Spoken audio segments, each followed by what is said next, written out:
The Great One's Future by ParadexTM 7A Mother's Love. Evelyn Pov today happened way too much stuff.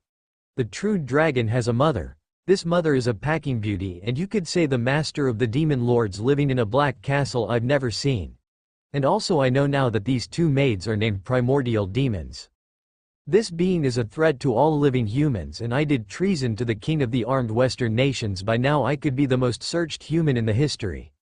As I got to my room I was surprised how good it was. The bed was something I've never seen in this world, even better than the ones on Earth, and so I fell asleep.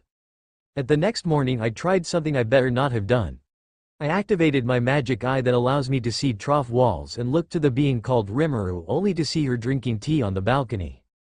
But then she turned around and smiled at me. Out of a reflex I deactivated my magic eye. Shit. I packed up. She can even sense something like that. What the hell?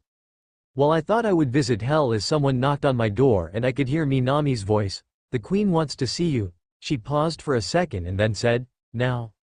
Rimuru Pov's seal told me that the hero is spying on me. It kinda surprised me that she wasn't mad at her at all. Well, anyways, I ordered Minami to bring her here. After both of them entered my room and then walked to the balcony, Minami said, my queen, the hero is here. I see, thank you Minami, I said and looked not to them. You can sit down if you want. She hesitated a moment but then sat down next to M. You are an interesting one, spying on the one that is granting you immunity at the moment, I said. I am sorry for this. I just was kinda curious what you are doing, Miss Tempest, she said. Fearing I am planning something to kill you? I asked. Kinda, she answered. I see. Well, I don't know if it'll calm you down, but I can kill you without moving an inch or saying something. I don't need to plan that, I said. I see. Then why are you allowing me to stay here? She asked. I will grant you immunity and a home after all you helped me, but I also want something from you. I'll give you a skill which will allow you to teleport yourself, and I want that you watch over some children and one teacher for me, I said. She looked at me surprised. I guess she didn't thought I would care about some children or humans at all. After a while she then answered, I'll do it, but wouldn't it be bad if they recognize who I am? That's right, and for that I'll give you this, I said, and Seal created for me a few clothes, Shizu's mask and a new and better sword. She kind of freaked out. Where did that stuff come from? She shouted and I giggled. You humans got stronger but you are still as dumb as always, I smiled. She took the new equipment and then left. That was the funny stuff today. Now let's come to the serious stuff. My face darkened. Minami, I want you to bring Demon Lord Rosie to me, I said and stood up, waking past her to my throne room. After a few moments the familiar portal opened before me. Minami got out of it, followed by Demon Lord Rosie and Rosemary her maid. And here I wondered who the queen would be, but it's you, Mo, she said, but I interrupted her. Minami closed the portal and walking to my and Vera's side. Don't take that word in your mouth. Why did you do that? I said with a look in my eyes that no one in the room wanted to see ever again in their life. DW what? Rosie asked, surprised. I realized it a few days ago. That the church is supporting the adventurer guilds and is for the annihilation of monsters, and you said you have a lot ancient books. I really wondered what you were doing, I said. Mother, listen. Sheer pain flooded her body as she began to shout and hold her shoulder, looking terrified at her arm at the ground. I said, don't take that word in your mouth, I said, angry. What are you doing, Rimuru? Rosemary shouted. I looked at Vera. Take her away. Of course, my queen, she said and knocked her out, dragging her out of the room. Is she addressing me now as queen too? Well, I don't care, just let her be. You are losing too much blood, I said, looking at my daughter before me.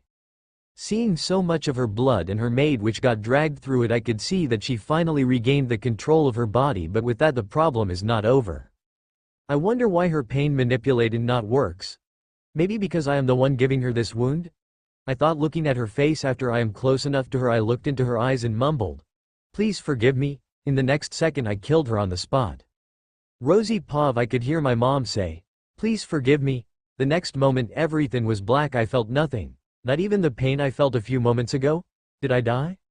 Then I woke up and opened my eyes with a loud shout. After I realized I woke up I thought it would be all a dream, but I heard a voice. You are awake, Demon Lord Rosie, Vera said.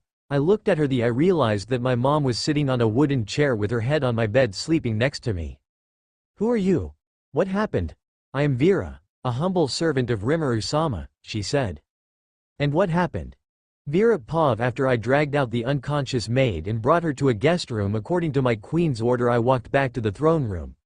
I saw how my queen killed the demon lord Rosie. Her soul got shattered. I closed my eyes to pray for the fallen demon lord. After all, a shattered soul can't be repaired again. But then I saw a violet, blue-like light glow up over her body, setting one piece after another to one again. My eyes widened as I saw my queen resurrecting her, as expected of my master, I thought, and instantly regretted for even thinking that she couldn't do something like that. I saw that she wanted to carry her body. My queen, please let me carry her, I said, kneeling in front of her. Alright, she said. I never heard such a tone from her. Tisk, I should have killed her to not let my master get sad like this. I carried her body to my master's room and laid her down on the bed. My master created a wooden chair next to the bed, taking her hand, and after a few hours she fell asleep. After a few days, Demon Lord Rosie woke up and looked at me asking what happened, and I told her what I know. Rosie paused. I see.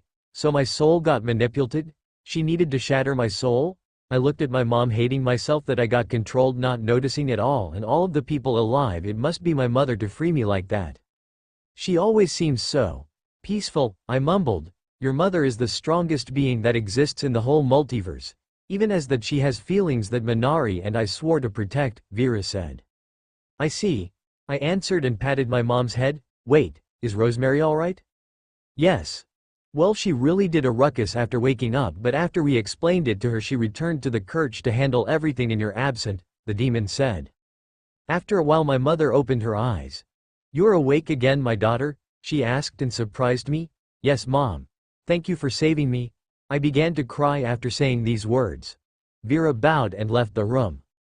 Shish. I am glad you are okay. She tried to calm me down, but it not helped at all. Even now, when I should be the one to be sorry and care for her feeling, I am the one crying and she is the one to comfort me. I cried for a few minutes and she hugged me. Being in her embrace, I could let it all out. What helped me a lot. After all, I destroyed everything she and Luminous built AP. The peace from monsters and humans. After I calmed down and we parted our bodies away, she looked at me with the most serious face he ever saw. I will find the one who controlled you and he will get the most painful death it could be, she said with an angry voice. No one. Absolutely no one is allowed to do something that will make someone of my family cry. I nodded and smiled. I am lucky to have such a great being as mother, but nothing, not even her strength, can be compared to the loyalty, love and feelings for her family. Thanks, Mom, is what I thought.